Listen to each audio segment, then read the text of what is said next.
Iniquidade. Palavra que foi pronunciada pelo próprio Jesus. É desse assunto que vamos tratar nos próximos 60 minutos. Iníquo é sujo. Iniquidade é sujeira, mas no contexto do Evangelho é sujeira moral.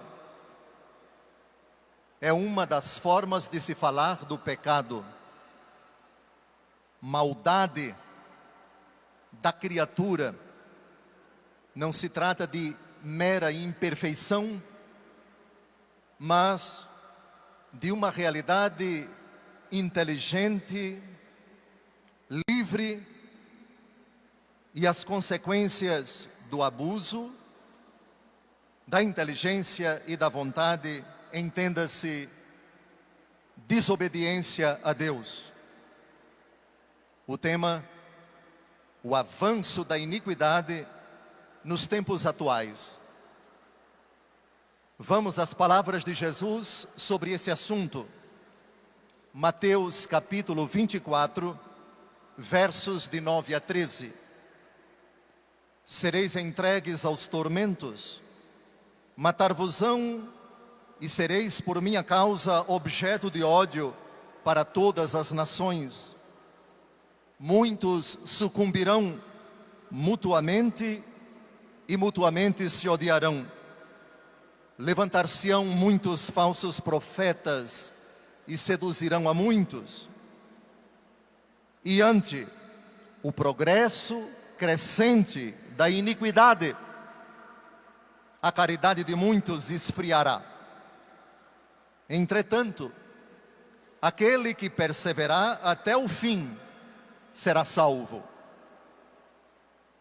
O apóstolo Paulo, provavelmente 30 anos depois que Jesus pronunciou essas palavras, escreveu aos Tessalonicenses, na sua segunda carta, capítulo 2, versos de 3 a 8, uma realidade que de certa forma alarga e explica as palavras de Jesus que falam apenas do progresso crescente da iniquidade. São Paulo fala do homem da iniquidade, do mistério da iniquidade. Cito o texto: ninguém de modo algum vos engane, porque primeiro deve vir a apostasia e deve manifestar-se o homem da iniquidade, o filho da perdição, o adversário, aquele que se levanta contra tudo o que é divino e sagrado, a ponto de tomar lugar no templo de Deus e apresentar-se como se fosse Deus. Não vos lembrais de que vos dizia estas coisas quando estava ainda convosco? Agora sabeis perfeitamente que algo o detém, de modo que ele só se manifestará a seu tempo, porque o mistério da iniquidade já está em ação, apenas esperando o desaparecimento daquele que o detém.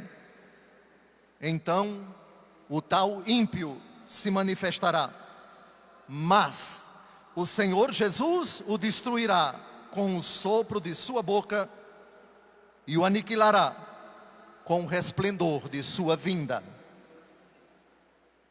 Texto dos mais enigmáticos do Novo Testamento.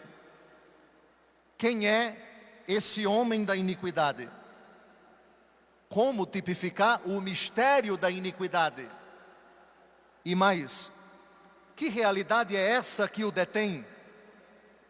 Muitas conjecturas foram feitas ao longo dos anos, rios de tinta foram derramados para se conjecturar quem é esta realidade que detém o avanço do mistério da iniquidade e a manifestação desse homem ímpio.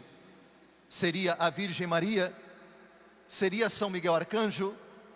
Seria, na verdade, um conjunto de fatores que a providência divina cuida de fazer, de dizer, basta por enquanto não, ainda não é o momento? Não sabemos. Mas vamos investigar com a igreja, com a Escritura e com a igreja, a existência, a personalidade, a tática, os objetivos, as consequências da ação do maligno, do iníquo no mundo, e terminaremos com a parte mais bonita. Como enfrentá-lo? Como vencê-lo? Primeira realidade que já é um ponto positivo para o demônio: levar as pessoas a acreditar que ele não existe. Ou, se ele existe, que não é tão forte como a Escritura e a igreja dizem. No dia 15 de novembro de 1972, na Praça de São Pedro, São Paulo VI disse essa realidade que provocou gozo, tranquilidade, serenidade, confirmação da fé de muitos, quero crer a grande maioria, mas também a fúria e a indignação de alguns dentro da igreja. Aspas. O mal não é somente uma deficiência, mas uma eficiência. Um ser vivo, espiritual, pervertido e perversor. Terrível realidade, misteriosa e pavorosa. Afasta-se do quadro do ensinamento bíblico e eclesiástico quem se nega a reconhecer sua existência, ou quem a explica como uma pseudo-realidade, uma personificação conceitual e fantástica das causas desconhecidas das nossas desgraças. O demônio é o inimigo número 1, o tentador por excelência. Sabemos também que esse ser obscuro e perturbador existe de verdade e que age com traiçoeira astúcia. É o inimigo oculto que semeia erros e infortúnios na história humana. Fecha aspas. Ninguém na igreja, leigo, padre ou bispo, tem o direito de se manifestar diante dos outros e dizer: o demônio não existe. Não é verdade. E quero lançar um desafio a quem faz essa desonestidade dentro da igreja. Tenha a coragem, tenha a hombridade de dizer: isso é o que eu penso e não concordo com o que a igreja diz. Tenha essa coragem.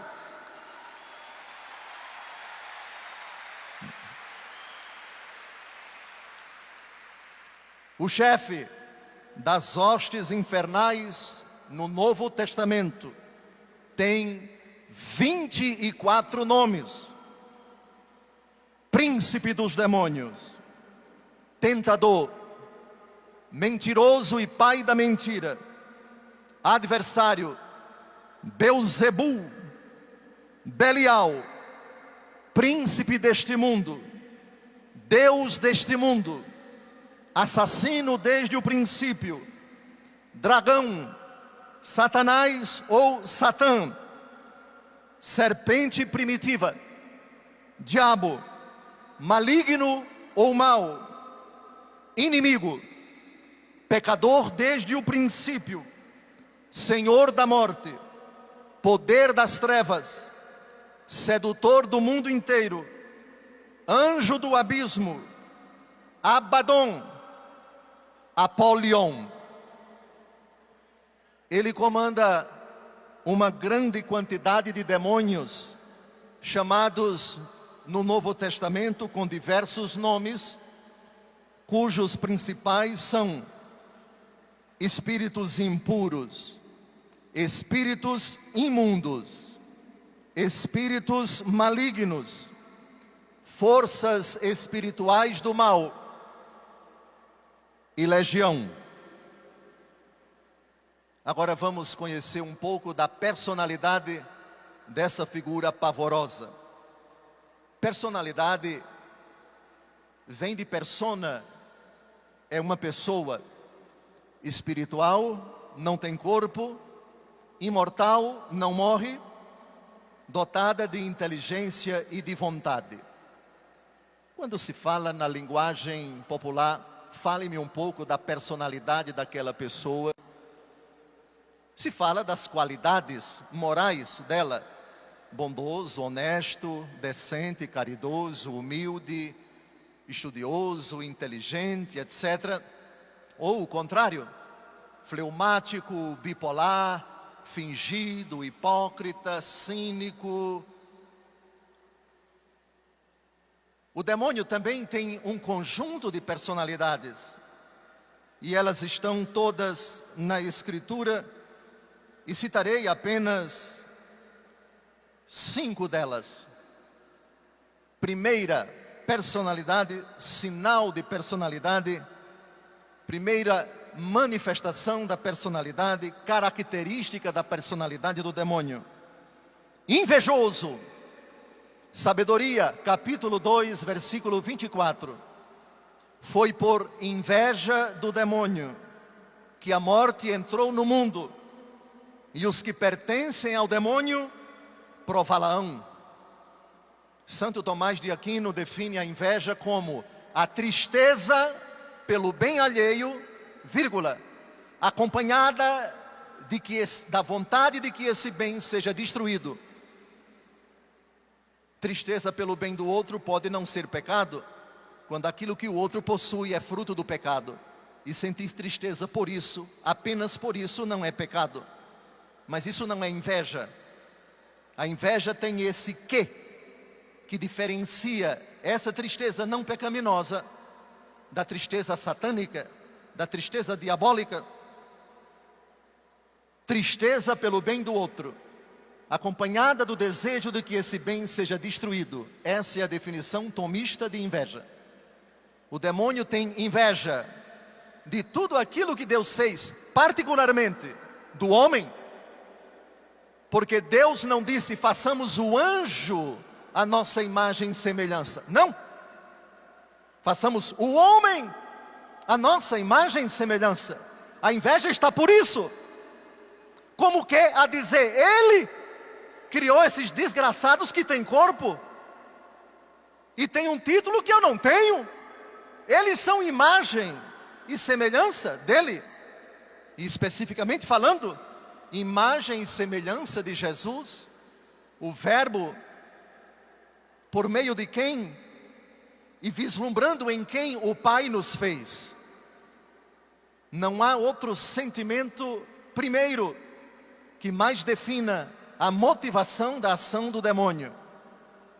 A tergiversação segundo a qual, quando o demônio se afastou de Deus, ele quis ser como Deus, também é muito piedosa e deve ser respeitada. E a etimologia da palavra Miguel teria, segundo uma tradição antiga, quando o diabo quis ser como Deus, Miguel se levantou, teria se levantado, teria manifestado sua radical oposição e teria dito para ele: quem como Deus? Você não. Portanto, invejoso. E quem tem inveja não nutre nada de bom pela pessoa invejada. Por isso o Senhor disse, e aqui está uma característica de Nossa Senhora, uma característica de todos nós, Gênesis capítulo 3, versículo 15: porém, inimizade entre ti e a mulher, entre a tua descendência e a dela. Tu lhe ferirás o calcanhar, enquanto ela esmagará a tua cabeça. Maria, a inimiga da serpente, mas você também que faz parte da linhagem da mulher, a virgem revestida de sol, coroada de estrelas, tendo a lua debaixo dos pés, característica intrínseca. Mas atenção, Jesus diz: amai os vossos inimigos, fazei o bem aos que vos odeiam, como conjugar a inimizade contra o demônio e o amor aos inimigos, porque também devemos amar o demônio. Como? Como? Se ele é inimigo? A resposta é muito simples. Os padres da igreja dizem, a distinção clássica, sobretudo em Santo Agostinho: ame o pecador e odeie o seu pecado. O demônio tem algo que devemos amar: o fato dele ser criatura de Deus e foi criado bom, e tudo que Deus criou é bom. Logo, o preceito de Jesus, amar o inimigo, Mateus 5,44, se aplica também a essa realidade pavorosa, mas não aquilo que ele sente, mas aquilo que ele é. Pois uma coisa é a natureza diabólica, que enquanto tal, por ter sido feita por Deus, é boa.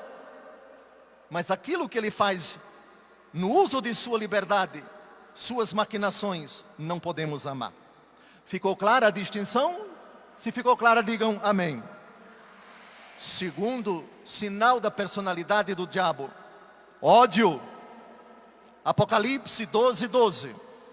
Alegrai-vos, ó céus, e todos que aí habitais, mas, ó terra e mar, cuidado, porque o demônio desceu para vós cheio de grande ira, sabendo que pouco tempo lhe resta. Precipitado do céu, ele só sente isso: grande ira, fúria, ódio contra mim, contra a senhora, contra vocês, contra todos nós, contra todos os seres humanos. Sabe que pouco tempo lhe resta. Certa feita, meu grande amigo alagoano também, Dom Henrique Soares da Costa, 2 anos antes de partir, dizia, ele me chamava na intimidade: maninho, maninho, a gente tem pouco tempo. E eu respondia: o diabo também sabe que nós temos pouco tempo, e pouco tempo resta para ele. 2 anos depois, Henrique é chamado para estar com Deus. Por que tinha que ser naquela hora? Por que nosso Senhor levou meu amigo e nos deixou com um certo sentimento de orfandade? O Senhor deu, o Senhor tirou. Bendito seja o nome do Senhor. Jó, capítulo 1, versículo 21. Henrique, pouco tempo nos resta. Você foi promovido à catedral do céu. Olhe, seu cabra, trate de rezar por nós, porque pouco tempo nos resta.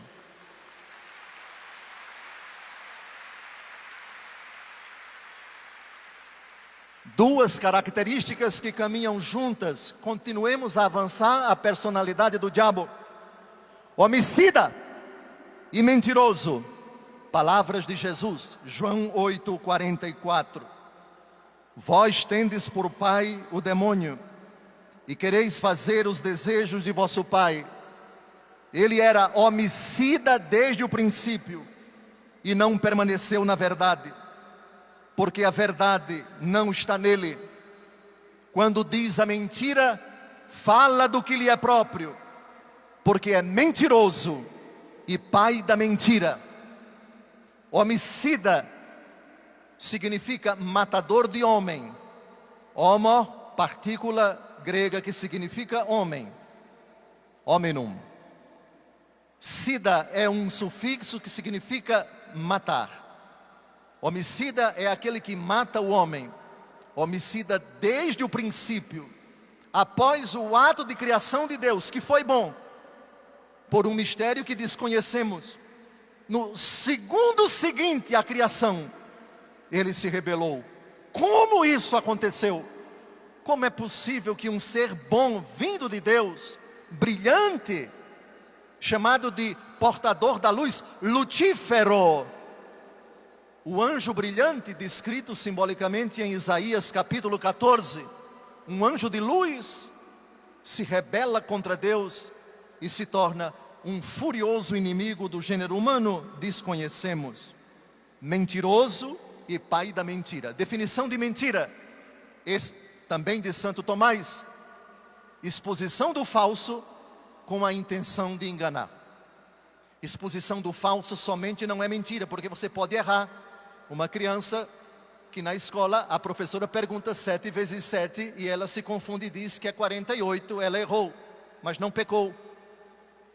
Mas quando o erro é exposto com palavras, com gestos, com a intenção de enganar, isso é do diabo e dos filhos dele. Qui loquitur mendacium de suo loquitur. Quando ele mente, fala do que lhe é próprio. Homicida e mentiroso. Última característica das muitas, eu coloquei apenas as 5 principais: sedutor. Apocalipse capítulo 12, versículo 9. Foi precipitado o grande dragão, a primitiva serpente, chamado demônio e Satanás, o sedutor do mundo inteiro, foi precipitado na terra e com ele os seus anjos. Essa característica é de Deus. Jeremias capítulo 20, versículo 7. Seduziste-me, Senhor, e eu me deixei seduzir. Jeremias 20, versículo 7. Seduziste-me. Qual é a diferença entre a sedução do diabo e a sedução de Jesus? A sedução de Jesus é educada, não mente, fascina, adentra com o nosso consentimento na nossa intimidade, tira as nossas forças, nos possui e nos penetra com a força do seu espírito. A do diabo é mentirosa, é enganadora, é cínica. Se não pode violar nossa inteligência e nossa vontade, nos engana pela estima, pela memória e por outras capacidades que vamos ver daqui a pouco, relacionadas indiretamente com a inteligência e com a vontade. E a sedução do diabo é para que tenhamos um prazer momentâneo na sua obra-prima, o pecado, e depois reiterá-lo, continuar a praticar, para que paulatinamente nossas forças intelectivas e volitivas se depauperem, se fragilizem, até que nos tornemos seus escravos. E depois a condenação eterna. Sedutor do mundo inteiro. Conhecendo agora, já tendo conhecido um pouco da personalidade desse inimigo, vamos agora ao projeto dele. Esse centro de evangelização, antes de ser erigido, foi colocado num papel: o planejamento. O diabo tem um planejamento, tem um propósito bem claro, bem definido. Ele tem 3 etapas a serem percorridas na minha, na sua, na nossa vida e na do mundo inteiro. Jesus colocou essas 3 etapas. Por favor, João 10, 10. O ladrão não vem senão para roubar, matar e destruir. Foi Jesus quem disse. Esse ladrão, quem é? É o próprio Jesus quem explica na parábola do semeador, Mateus 13, versículos 4 e 19. Parte da semente caiu ao longo do caminho. Os pássaros vieram e a comeram. Essa é uma das poucas parábolas que Jesus explicou. E no versículo 19, a pedido dos apóstolos, explica-nos a parábola. Ele diz: esses pássaros significam o maligno que vem e arranca o que foi semeado. Arrancar o que é semeado. Aquilo que se aprendeu na infância, aquilo que se aprendeu na tenra idade. O diabo, quando tira, não mais reza, não mais pede a bênção aos pais. Tudo é muito devagar, tudo é muito calculado. Quando não mais se dirige aos pais com respeito, mas você, velho, velha, tirou. Fez primeira comunhão, até a primeira comunhão, todo domingo na missa. Depois não vai mais. O demônio está tirando. Antes e depois das refeições, oração, não reza mais não. O demônio está tirando. Bíblia, não mais reza. Adoração, não mais faz. Os pássaros tirando. Lembram quando Jesus disse, as aves têm os seus ninhos e as raposas as suas tocas, mas o Filho do Homem não tem onde reclinar a cabeça?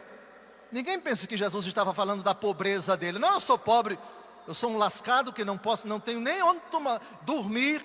Conversando, Jesus está falando, o diabo que já roubou muita coisa que eu semeei no seu coração, tem ninho dentro de você. E eu não tenho onde reclinar a cabeça. Eu não tenho espaço na sua vida. Você quer me seguir, mas como oba-oba? Não como seu Senhor. Eu não tenho espaço na sua vida, porque as aves têm os seus ninhos. Jesus estava falando das aves que roubam a semente que cai ao longo do caminho na parábola do semeador. A Bíblia se explica por si. Jesus, muito sábio, busca a explicação de um texto em outro. O que é roubar? Tirar o que Deus colocou. Bondade, honestidade, retidão, decência, lisura, temor a Deus, fidelidade a Deus. Vai tirando. E a pessoa vai ficando um zumbi católico. Depois que ele rouba, ele mata. E matar aqui, não no sentido físico. O diabo não recebeu o poder de matar Jó. Pode fustigá-lo, mas não toque nele. Também o diabo não teve poder de empurrar Jesus do lugar alto. O diabo pode propor o suicídio. Pode propor, por meio de outra pessoa, que você se drogue, que você se embriague, que você coloque veneno. O diabo não tem o poder de fazer isso. Mas depois que ele rouba, a porta está aberta, a caixa de Pandora está se abrindo. Aí a desgraça agora assume a segunda fase. Horripilante, matar. Primeiro a alma. A segunda morte é o inferno. A primeira, aqui na terra, é o pecado mortal. Indiretamente, isso pode também, a depender do tipo de pecado, fragilizar, comprometer, abreviar a saúde do corpo, pois certas doenças têm uma relação direta com o pecado provocado por você que está morrendo aos poucos, ou por alguém que está matando você aos poucos. Matar. Obviamente que isso supõe também dividir. O demônio é diabalo, aquele que divide, mas Jesus também é aquele que divide. Em Lucas capítulo 12, eu não vim trazer paz à terra, mas divisão. Doravante, numa família de 5 pessoas, diz Jesus, 3 ficarão contra 2, 2 ficarão contra 3. Pai ficará contra filho, filho contra pai. O que significa isso? O diabo divide o que Deus une. Jesus separa o que o diabo quer unir.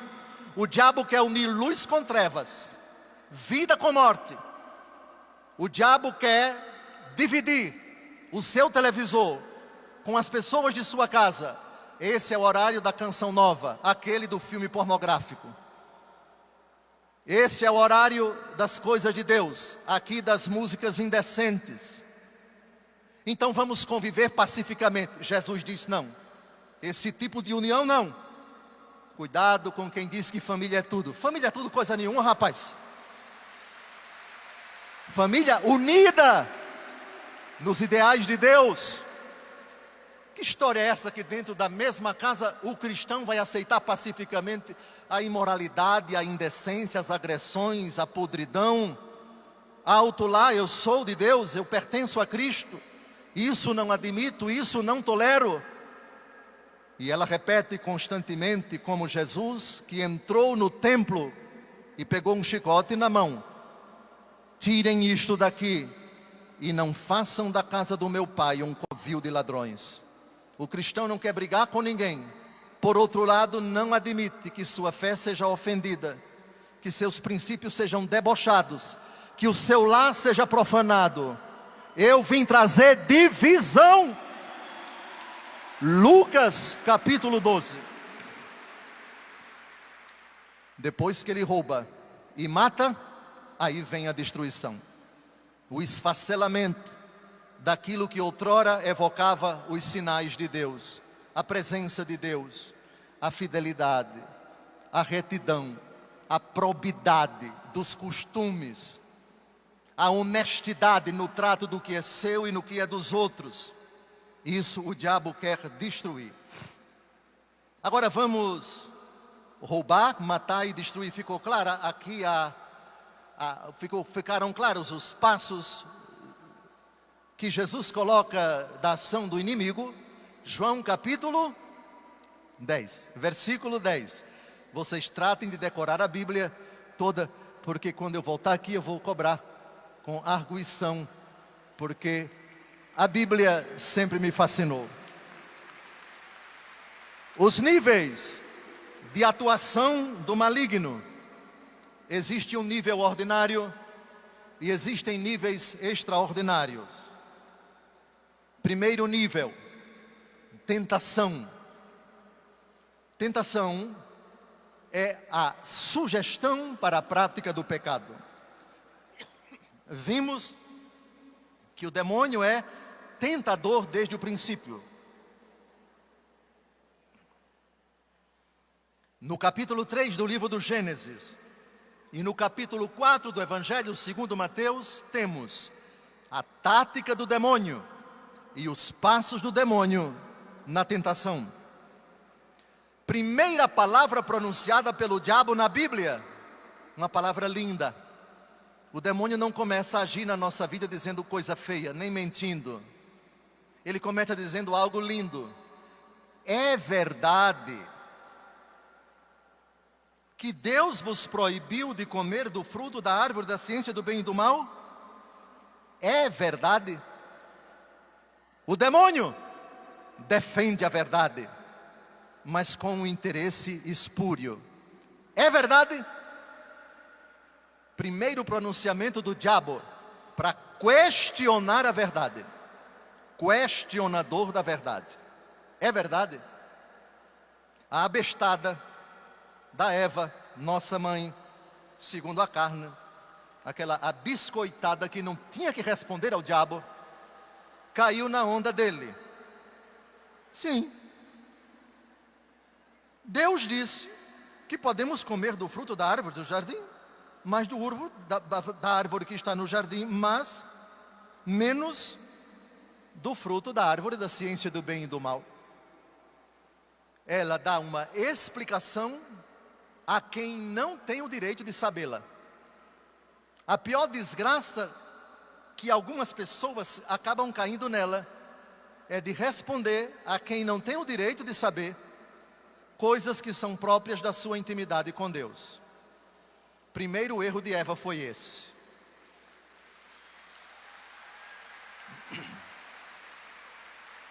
Vós não morrereis. Deus sabe que no dia em que comerdes, vossos olhos se abrirão e sereis como deuses, conhecedores do bem e do mal.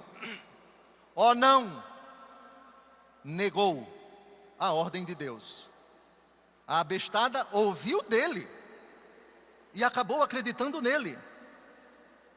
Oh não! Aqui é o princípio da autoridade divina na nossa vida. Ele falou e pronto. O que está na Escritura é verdade e pronto. Ele falou, está falado, e você não tem autoridade para negar aquilo que ele disse. Agora vem a essência da sedução. Ele sabe, insinuando que Deus tem ciúme dela, que tem inveja dos homens. No dia em que vocês comerem, vocês terão os olhos abertos, serão como Ele, conhecedores do bem e do mal. O que é conhecer o bem e o mal? Imagem que significa a prerrogativa de decidir o que é certo e o que é errado para a sua vida. Essa prerrogativa só Ele tem. A árvore do bem e do mal não é maçã, não é nada disso. Linguagem figurada. Nós somos criaturas e Deus impregnou na nossa natureza direito natural e também na nossa convivência, e Ele vai revelando aos poucos princípios que devem ser obedecidos, regras que hão de ser observadas. O diabo faz a outra proposta. Você não precisa dele para decidir o que é bem e o que é mal. Seja o seu próprio Deus. Crie suas próprias regras. Com quanta pena eu sinto de algumas mulheres que se dizem católicas. Meu corpo, minhas regras. Você nem imagina quem está por detrás disso, minha senhora.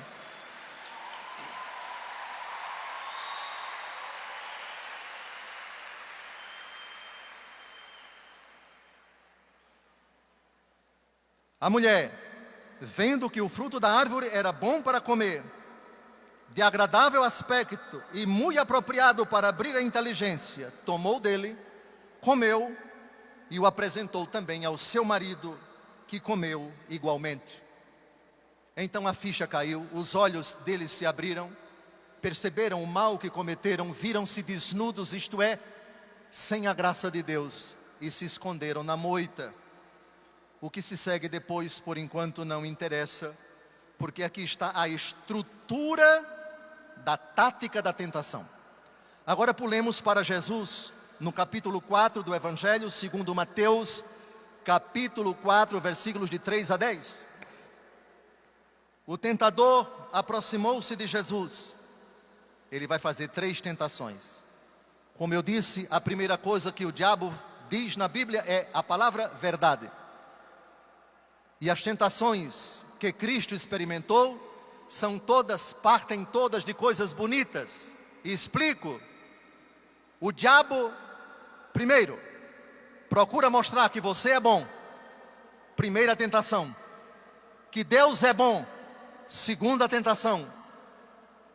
E que o mundo é bom. Terceira tentação. O diabo não mostra maldade. O diabo mostra bondade. Se és filho de Deus, transforma estas pedras em pães. Jesus está com fome, carente fisicamente, com fome e com sede. Essa minha explicação, partindo da bondade, se deve às respostas de Jesus. Atenção, temos que ler a primeira tentação de trás para frente. Nem só de pão vive o homem, mas de toda a palavra da boca de Deus. Pão, necessidade, carência, precisão. Tudo que falta na sua vida, você está recorrendo a Ele, mas você é filho dEle. Resolva você, faça você mesmo, você tem o poder. Você não precisa de Bíblia. Pegue um livro de autoajuda. Essa ajuda vem do alto. Você não precisa dele. Faça você mesmo. Suas dívidas, suas aflições, suas crises. O seu problema, sabe qual é? É que você espera dele. Essa história de se ajoelhar, de fazer novena, de esperar, de clamar, isso aqui está atrapalhando a sua vida. Faça você mesmo, transforme você mesmo. Exemplo bem prático. Você está endividado? É porque essa história, você é honesto demais, você precisa ser maleável nos seus princípios. Tem caminhos alternativos, por favor. Aqui o dinheiro fácil vai aparecer. O seu problema é que você espera dele, e cadê ele? Faça você mesmo. Você é bom. Nem só de pão vive o homem, nem só de dinheiro, nem só de dívidas quitadas, nem só dessas realidades que passam. Marta, Marta, tu te inquietas, tu te preocupas com muitas coisas, Uma só é necessária, uma. Maria escolheu a melhor parte, e essa não lhe será tirada.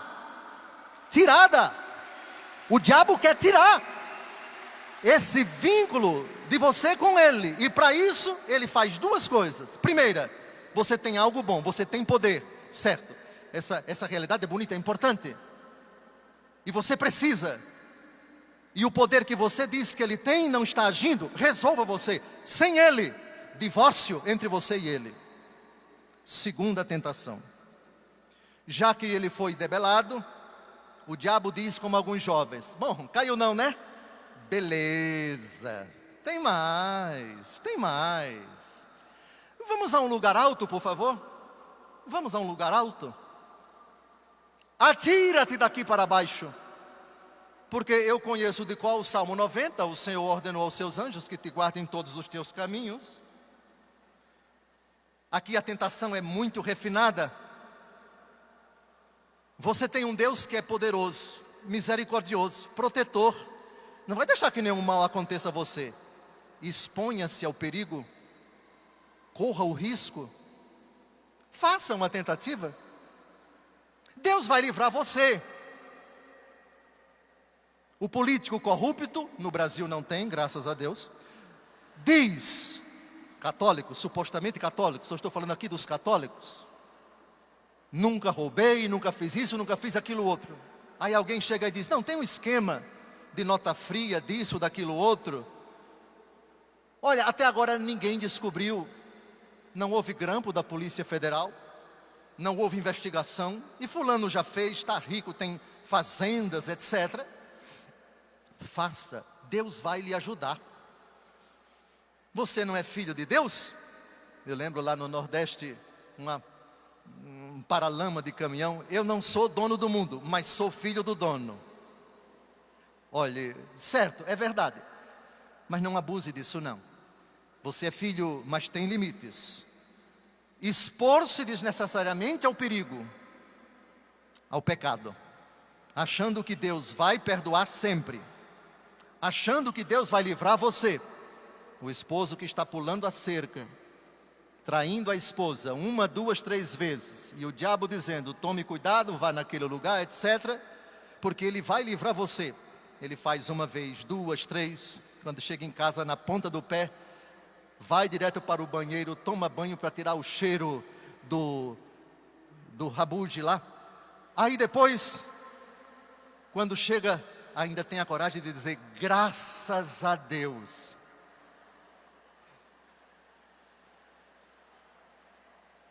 É isso que o diabo quer que nós pensemos quando nos expomos ao perigo. Quando nos arriscamos sem necessidade. Atira-te daqui para baixo. A resposta de nosso Senhor: não tentarás o Senhor teu Deus. Jesus responde com 3 textos do Deuteronômio.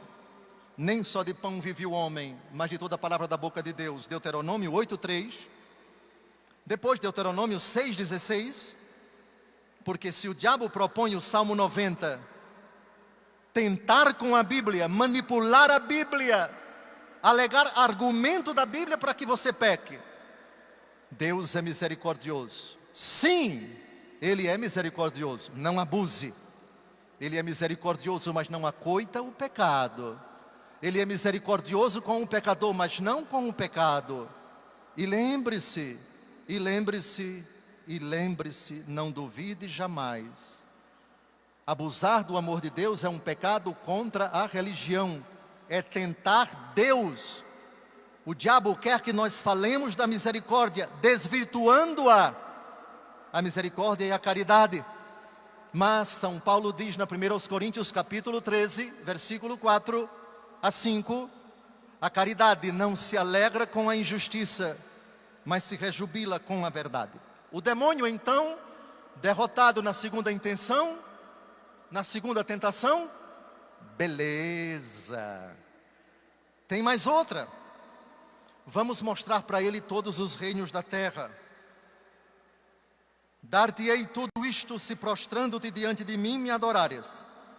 O mundo é bom. Na Bíblia, a palavra mundo tem 3 significados. A criação de Deus é um sentido positivo. O mundo decaído pelo pecado, 1 João 5,17, somos de Deus, mas o mundo jaz sob o poder do maligno. E o terceiro sentido, o mundo redimido por Cristo. João 16,33, no mundo tereis tribulações, mas tende coragem, eu venci o mundo. Então, o mundo é bom. E você foi criado para possuir, para ter. Eu dou isso para você, mas tem um preço. Me adore, não adore ele não. Primeiro lugar, obtenha, mas me adore. Eu vou dar o primeiro lugar para você. Ocorre que Jesus também deseja o primeiro lugar para nós. Quem quiser ser o primeiro, seja o último e o servo de todos. A exemplo do Filho do Homem, que veio não para ser servido, mas para servir e dar a vida em resgate de muitos. O diabo propõe a mesma coisa, mas com exigências diferentes. Dobre-se diante de mim. O diabo diz, tudo é vosso. São Paulo diz, tudo é vosso, mas vós sois de Cristo, e Cristo é de Deus. O diabo concorda com a primeira frase de São Paulo, com as outras duas não. Portanto, desejem os primeiros lugares. Desejem a honra e a glória, mas lembrem-se do que São Paulo diz na 1 Coríntios, capítulo 1, versículo 31. Quem se gloria, glorie-se no Senhor. Primeiros lugares, mestrado, doutorado, êxito profissional, destaque, brilho diante dos homens. Busquem tudo isso, mas subordinados a Cristo. Brilhe a vossa luz diante dos homens, para quê? Para que, vendo vossas boas obras, glorifiquem o Pai que está nos céus. O diabo diz, brilhem diante dos homens, mas se dobrem diante de mim. Ou seja, os meus critérios, os contravalores, os antivalores. A resposta de Jesus. Vade, Satanás, pois está escrito, adorarás o Senhor teu Deus, e só a Ele servirás. Para São Pedro, ele não disse vade, isto é, vá embora. Ele diz vade retro. São Pedro tentou Jesus dizendo, não Senhor, o Senhor quer morrer em Jerusalém, isso não vai acontecer. Vade retro, Satanás. Quer dizer, para o demônio, vá embora. Para Pedro, venha para trás de mim, porque eu estou na frente de você. É você que deve me obedecer, e não você a mim. Eu não quero perder você, que eu amo você. Agora que você acabou de falar besteira, falou. Para trás, Satanás, vá de retro. Jesus não disse a Satã, disse a Pedro chamando de Satã. Portanto, qualquer pessoa, qualquer uma, que mesmo em boa fé, tentar vocês para ofender a Cristo, para a prática do pecado, para deixar de fazer aquilo que agrada a Deus, não diga, vá embora, Satanás, mas diga, para trás, Satanás. Amém?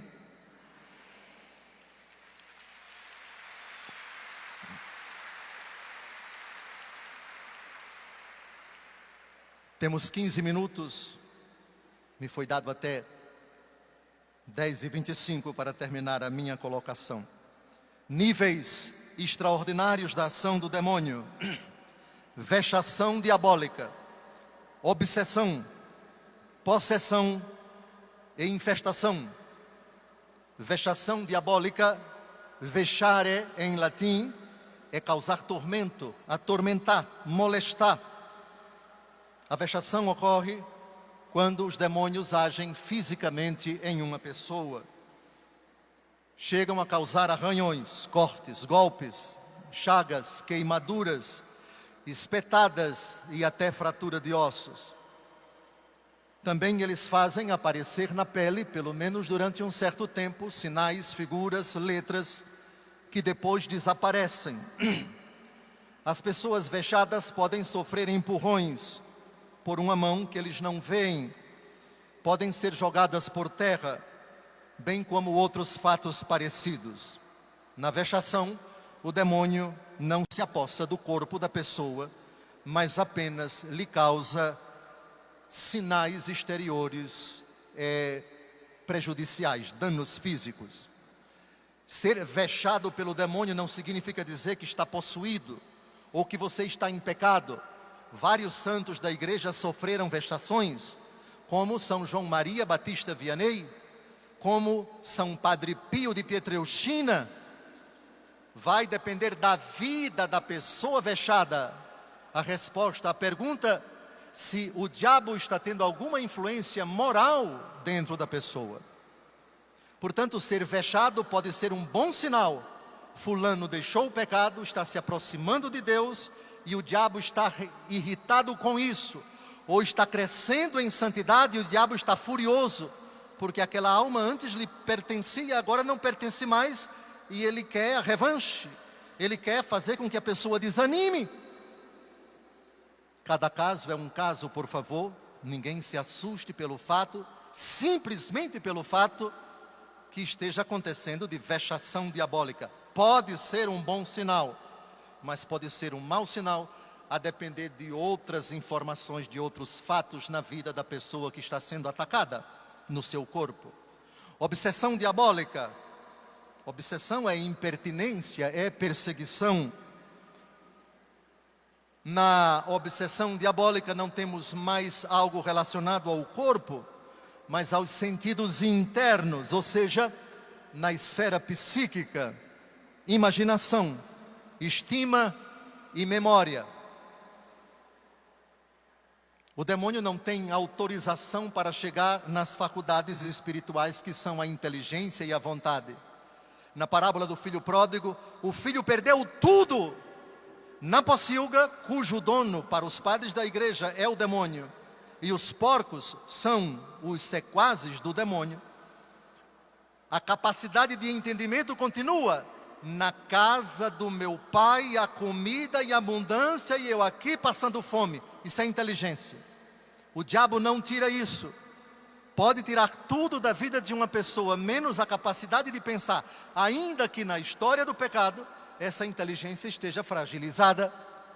E capacidade de decidir, vontade. Vou levantar-me, vou ao meu pai e pequei contra o céu e contra ti. O diabo não toca, o diabo não subjuga, fragiliza a inteligência e a vontade. Mesmo um possuído pelo demônio não perde a capacidade de pensar e de decidir. Os obcecados são molestados pelo diabo com fantasias perturbadoras, imorais, lascivas, ideias absurdas, seja de forma esporádica ou constante. O obcecado lembra de fatos desagradáveis, reais ou imaginários, coisas aterrorizantes ou indecentes que viveu, ou leu, ou ouviu, ou assistiu, imagens que ele nunca vira ou imaginara. Seus gestos, suas palavras podem às vezes se tornar repetitivos, importunos, levando o obcecado a achar que está ficando louco, quando na verdade não está. É uma estima que o diabo trabalha para que você pense que está chegando às raias da loucura. Inesperadas angústias, acesso de desespero, no determinado momento uma antipatia inexplicável, raiva, vontade de bater, de agredir nos pais, nos irmãos, nas pessoas muito queridas. Até quando a pessoa reza, ela pode ser atormentada pelo demônio com vozes que tentam atrapalhar suas preces. Ideias blasfemas, imagens obscenas, cenas talvez até dentro da própria celebração da missa. Meu Deus, meu Jesus, misericórdia, o que é que eu estou... Isso é obsessão, um dos sinais de obsessão, que podem também se traduzir com aparentes imagens de Jesus, de Nossa Senhora, dos santos. Sonhei com Jesus, sonhei com Nossa Senhora. Cuidado, não se anime muito com isso. É a mensagem do sonho, é aquilo que o sonho traduz. Se tirou a sua paz, se suscitou você à prática do pecado, se incitou você à vingança, ao suicídio, alguma coisa que é contrária ao Evangelho, pode ser sinal de vexação diabólica. Possessão demoníaca. Na possessão temos um grau mais extremo de ação do diabo na vida de uma pessoa. Aqui o diabo de fato entra no corpo humano primeira possessão demoníaca da história da Igreja Católica, João capítulo 13, na própria missa, a primeira, o diabo entra no coração, no corpo de Judas.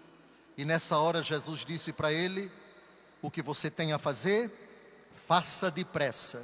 Judas possuído pelo diabo. Na possessão, o diabo controla o corpo, o demônio faz com que a fisionomia do rosto do possuído e suas palavras traduzam a grande fúria do inferno contra Deus, contra tudo, contra todos. No rosto, nas palavras do possuído, vislumbra-se e ouve-se expressões de ódio, arrogância, presunção, orgulho, desejo de vingança, vontade de aterrorizar, enganar, matar, destruir, ofensas impronunciáveis dirigidas contra o exorcista, contra Deus, contra a Santíssima Virgem, contra os sacramentos, contra os ministros sagrados e contra a igreja. O possesso é utilizado pelo diabo que olha com os olhos dele, que fala com a sua boca. A voz da pessoa pode assumir diferentes vozes de animais, risadas histéricas, estridentes em tom cavernoso. As pupilas dos olhos podem revirar completamente, ficando totalmente branca. Finalmente, pode ocorrer o fenômeno dos mais raros, a levitação, levantar-se o corpo da pessoa e deslocá-lo de um lugar para o outro. Levitação, porém, alguns santos experimentaram este fenômeno. Não é a simples levitação que indica que o demônio está agindo. Eu repito, todo o contexto precisa ser ponderado, considerado.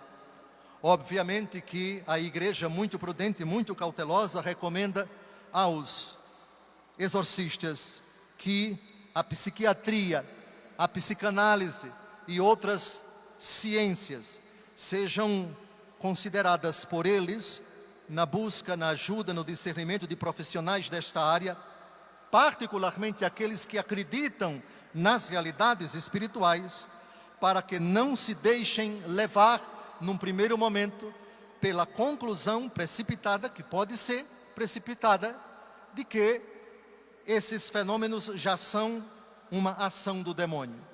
Aqui é a distinção, nem sempre clara, às vezes tênue, entre psiquiatria, psicanálise clínica e teologia. Às vezes a explicação pode ter uma razoabilidade, plausibilidade científica dessas áreas. Outras vezes essas ciências silenciam e dizem: não temos explicação, isso é algo sobrenatural. Às vezes é uma conjunção de fatores. Ritual dos exorcismos, capítulo 16, introdução a esse livro, que só os bispos e os sacerdotes indicados por eles podem utilizar. O exorcismo grande, não o exorcismo menor, que é previsto no rito da celebração do batismo. O exorcista não procede à celebração do exorcismo antes de confirmar, com certeza moral, que o exorcizando está realmente possesso do demônio.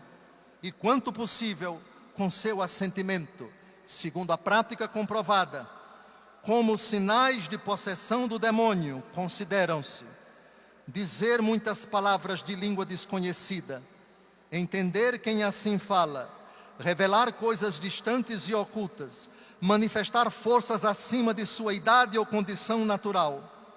Esses sinais podem fornecer algum indício, como, porém, os sinais deste gênero não são necessariamente atribuíveis à intervenção do diabo. Convém atender também a outros, sobretudo de ordem moral e espiritual, que manifestam de outro modo a intervenção diabólica, a aversão veemente a Deus, ao santíssimo nome de Jesus, a bem-aventurada Virgem Maria e aos santos, à igreja, à palavra de Deus, a objetos, a ritos, especialmente sacramentais, as imagens sagradas. Mas, finalmente, por vezes é preciso ponderar bem a relação de outros sinais com a fé e o combate espiritual na vida cristã, porque o maligno é principalmente inimigo de Deus e de tudo o que se relaciona com a ação salvífica dos fiéis. Disse-vos isto não para vos assustar, mas é a cristalina, imutável doutrina da igreja a respeito dos demônios e do exorcismo. E finalmente, a infestação diabólica. Aqui o demônio age nos lugares, nas coisas e até nos animais dos quais o homem se serve. É uma forma indireta de os demônios agredirem uma pessoa, prejudicando aquilo que serve à sua vida. Às vezes as casas podem ser infestadas por espíritos demoníacos, aparecimento repentino de vultos, rumores de vozes humanas falando, rindo ou chorando, vozes que parecem de pessoas que já morreram ou que não estão mais ali. Às vezes a aparição de formas escabrosas de animais, coisas asquerosas, perturbações, barulhos de pratos, de tetos se mexendo, de rumores, fazendo a casa tremer ou aparentemente se deslocar. Estou terminando a minha intervenção, faltam 3 minutos. Sinais da presença e do crescimento da iniquidade no mundo. O indiferentismo, mentalidade que diz toda religião é igual, é mais uma coisa, um fenômeno que devemos constatar que existe, mas que não tem nenhuma repercussão na nossa vida. Sou indiferente a valores morais, a princípios religiosos e principalmente a religião. Relativismo, tudo é relativo. Você decide suas regras, você faz seus mandamentos. Não existe nada que valha, que perdure, seja quanto ao que se deve crer, quanto àquilo que se deve agir. Não existe um credo a não ser o seu. Não existem mandamentos a não ser o seu. Secularismo não é a mera separação entre igreja e Estado. É uma mentalidade que visa agredir, diminuir a liberdade, privar dos direitos, exercer uma verdadeira coação com leis coercitivas, com atitudes, com decisões governamentais que visam a perseguir a Igreja de Cristo, a subjugá-la, a relegá-la a segundo plano, a tirar a sua liberdade. E o permissivismo, que permite tudo, tudo. A cultura da morte. A vida é relativizada e os sinais de morte são tidos como uma expressão da liberdade da pessoa. É preciso que você, diz o permissivismo, tenha a liberdade de se drogar, tenha a liberdade de praticar a eutanásia, tenha a liberdade de praticar o aborto, porque tudo é permitido. O inferno é o limite. Os cristãos dizem o céu é o limite. O diabo diz o inferno é o limite. A difusão dos antivalores. Ai daqueles que ao mal dizem bem e ao bem dizem mal, Isaías 5:20. Ai daqueles que a luz dizem é treva, e as trevas dizem é luz. Ai daqueles que dizem ao doce é amargo, e ao amargo é doce. A satanização do divino é em nome de Belzebu que ele expulsa os demônios. Quando na ação de Deus você vê a obra do diabo. E o reverso, a divinização do satânico, quando aquilo que o diabo defende é tido como digno de aplauso. A perseguição à igreja. O demônio partiu furioso para a terra. O demônio partiu para fazer guerra ao resto de sua descendência, aos que guardam os mandamentos de Deus e têm o testemunho de Jesus. As defecções na igreja. A serpente no capítulo 12 com o seu rabo desloca do céu a terça parte das estrelas. Brilhe a vossa luz diante dos homens. Quando ele leva dentro da igreja as pessoas a praticarem o pecado, e quando esses escandalizam, levando aquilo que é o desejo dele, Romanos 2:24, e por causa do vosso nome, e por causa da vossa conduta, o nome de Deus é blasfemado. As disputas dentro da igreja. Se vos mordeis e vos devorais, vede que não acabeis por vos destruir uns aos outros. Canibalismo dentro da igreja, um mordendo o outro, por causa daquilo que não é essencial, por causa de política, por causa de qualquer outro elemento que é acidental. Isso é coisa do diabo. O diabo quer que nós sejamos destruídos O diabo quer que nós divinizemos quem não merece, quem não pode, quem não deve ser divinizado. Ninguém merece esse rango. São João Paulo II, reconciliatio et penitência, perante os nossos contemporâneos, tão sensíveis a provas dos testemunhos concretos de vida. A igreja é chamada a dar o exemplo de reconciliação, antes de mais no seu interior. E para isto, todos devemos esforçar-nos por apaziguar os ânimos, moderar as tensões, superar as divisões, sanar as feridas eventualmente infligidas entre irmãos, que se agudiza a tensão, o contraste entre opções no campo do opinável e procurar de preferência estar unidos naquilo que é essencial para a vida cristã, segundo a antiga máxima, in dubiis libertas, in necessaris unitas, in nomibus caritas. Liberdade naquilo que é duvidoso, unidade no que é necessário, caridade em todas as coisas. Católicos, hoje, amanhã, domingo, seja lá quando for, não esqueçam desse princípio. Somos irmãos na fé, o que nos torna unidos e, portanto, indestrutíveis diante do diabo.